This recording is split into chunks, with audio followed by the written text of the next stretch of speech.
ની રિપ્લેસમેન્ટ પછી કુદરતી જોઈન્ટ જેવી જ ફિલિંગ આવી શકે છે. શું આપ આ જાણો છો? આ વિડીયો આપના માટે છે, ચોક્કસથી નિહાળો. હું છું doctor Maunil Nayak, joint replacement surgeon, Amba hospital, Gandhinagar. મિત્રો, ની રિપ્લેસમેન્ટ બાદ ઘણા બધા લોકોની કમ્પ્લેન હોય છે કે અમને કુદરતી સાંધા જેવી ફિલિંગ નથી આવતી અને આર્ટિફિશિયલ બધું લાગે છે અને અમારી લાઈફ જે પહેલાં એકદમ નોર્મલ હતી, નેચરલ હતી, એવી અમને ફિલિંગ નથી આવતી. દુખાવો તો જતો રહ્યો, પણ નોર્મલ ફીલ ન આવવાના કારણે ઘણા બધા લોકો ડિસસેટિસ્ફાઈડ રહે છે. તો આ પ્રશ્નોના સમાધાન માટે હું આપની પાસે લઈને આવ્યો છું restricted kinematic alignment with robotic precision. મિત્રો, આપણે સમજીએ કે આપણા ગોઠણમાં જે હલનચલન થાય છે અને આપણે ચાલીએ, ઉઠીએ, બેસીએ છીએ ત્યારે ગોઠણમાં ફક્ત એક જ એક્સિસમાં મૂવમેન્ટ નથી થતી, એટલે કે સાંધો વળે સીધો થાય, ફક્ત એ મોશન જ નથી હોતી, પરંતુ એમાં અંદર એક્સટર્નલ રોટેશન, ઇન્ટરનલ રોટેશન, જેને સ્ક્રૂ હોમ મિકેનિઝમ કહેવાય છે અમારી ભાષામાં, એવી પણ મૂવમેન્ટ થતી હોય છે અને જેના કારણે આપણે આસાનીથી નીચે પલાઠી વાળીને બેસી શકીએ છીએ, આસાનીથી સીડી ચડઉતર કરી શકીએ છીએ અને કોઈ પણ પ્રકારનું ઘર્ષણ અનુભવાતું નથી, નોર્મલ નેચરલ ફિલિંગ આવે છે. ની રિપ્લેસમેન્ટમાં જે રેગ્યુલર સાંધા વપરાતા હોય છે અને રેગ્યુલર પદ્ધતિથી જ્યારે ઓપરેશન કરવામાં આવે, જેને મિકેનિકલ એલાઇનમેન્ટ કહેવામાં આવે છે, ત્યારે આ એકદમ નેચરલ મૂવમેન્ટના પ્રિન્સિપલ ફોલો નથી થતા હોતા, જેના કારણે જોવામાં આવ્યું છે કે ઘણા લોકો ડિસસેટિસ્ફાઈડ રહે છે અને પૂરેપૂરું એમનો કુદરતી અનુભવ ઓપરેશન બાદ થતો નથી. તો એના માટે અમે રિસ્ટ્રિક્ટેડ કાઇનેમેટિક એલાઇનમેન્ટ એટલે કે ફંક્શનલ એલાઇનમેન્ટ ફિલોસોફી ફોલો કરીએ છીએ.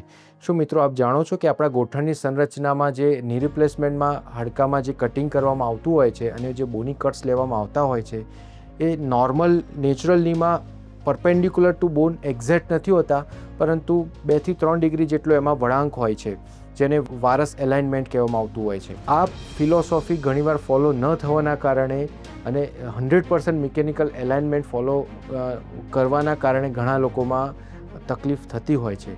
તો જે નોર્મલ નેચરલ એનાટોમી છે એ પ્રિન્સિપલ ફોલો કરી અને પેશન્ટમાં જે કુદરતી સાંધાનો આકાર છે એ સાંધામાં વધારે પડતો ફેરફાર કર્યા વગર નેચરલ એલાઇનમેન્ટ સાથે જ અમે ની રિપ્લેસમેન્ટનું સાંધાનું ફિટિંગ કરીએ છીએ અને આ બધું જ શક્ય બને છે રોબોટિક ટેકનોલોજી વડે.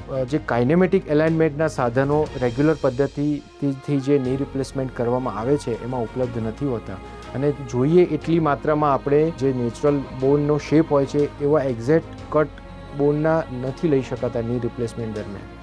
તો આ સમસ્યાનું સમાધાન અમે રોબોટિક પદ્ધતિથી મેળવી શક્યા છીએ અને જે નોર્મલ નેચરલ જે સ્લોપ છે બોનના બધા, એ આકારમાં જ બોનને કટ કરવામાં આવે છે અને જે એક્ઝેક્ટ બોની કટ્સ જેટલા એમએમનું કાપવું, કેટલા શેપમાં કાપવું અને કયા એંગલમાં કટિંગ મેળવવું, એ એક્યુરેસી અને પ્રિસિઝન રોબોટિક ટેકનોલોજીથી અમે મેળવી શકીએ છીએ, જેના કારણે સાંધાનું પ્લેસમેન્ટ એટલી સચોટતાપૂર્વક કરવામાં આવે છે અને એટલું વેલ એલાઇન્ડ સાંધો હોય છે કે લિગામેન્ટ બેલેન્સિંગ બહુ સારું બને છે.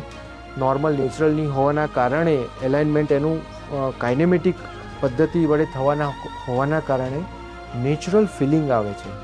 તદુપરાંત આ કાઇનેમેટિક એલાઇનમેન્ટ માટેના સ્પેશિયલ જે સાંધા હોય છે એ જ વાપરવામાં આવે છે કે જે આ ફિલોસોફીને ફૂલફિલ કરે છે અને એના અનુરૂપ બનીને આપણા સાંધામાં, ગોઠણમાં કાર્યરત બને છે. તેથી આપ સરળતાથી ઓપરેશન બાદ પલાઠી વાળી શકો છો, સીડી ચડઉતર કરવું બધું જ બહુ આસાનીથી થઈ શકે છે અને એના માટે જે એક્સટર્નલ ઇન્ટરનલ રોટેશન ફીમર અને ટીબિયાનું એકબીજાની સાથે થવું જોઈએ પગ ગોઠણ વાળીએ ત્યારે, એ બહુ આસાનીથી થઈ શકતું હોય છે, જેને પિવોટ ની અથવા તો કોંગ્રુઅન્ટ ની કહેવામાં આવે છે. અને આ પ્રકારના સાંધા અને કાઇનેમેટિક એલાઇનમેન્ટ અને રોબોટિક પદ્ધતિનું પ્રિસિઝન, આ ત્રણેયનું જ્યારે કોમ્બિનેશન બને ત્યારે એક બને છે પરફેક્ટ નોર્મલ નેચરલ ની રિપ્લેસમેન્ટ. અને આ પદ્ધતિથી ઉપયોગ કરી અને બેસ્ટ ઓફ બેસ્ટ રિઝલ્ટ મેળવવા માટે આપ મારો સંપર્ક કરી શકો છો અંબા હોસ્પિટલ, ગાંધીનગર ખાતે. Thank you.